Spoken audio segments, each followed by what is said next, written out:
help Earth feel better. Hi, I'm Redus. I help the Earth by using less. I turn off lights, I take short showers, and I only take what I need.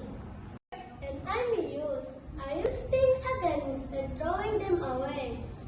Old jars, boxes, clothes, they still have to use.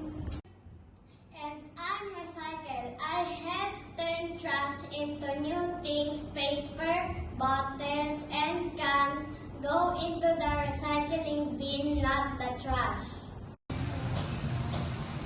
Wow, I didn't know I was hurting the earth. I want to help now. What should I do?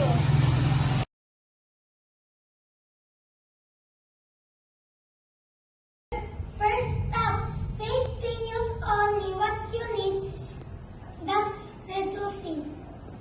Next, found a new way to found new things that's reusing. And always waste the paper, plastic, and cans can be recycled. From that day on, the Earth was happier, cleaner, because everyone worked together.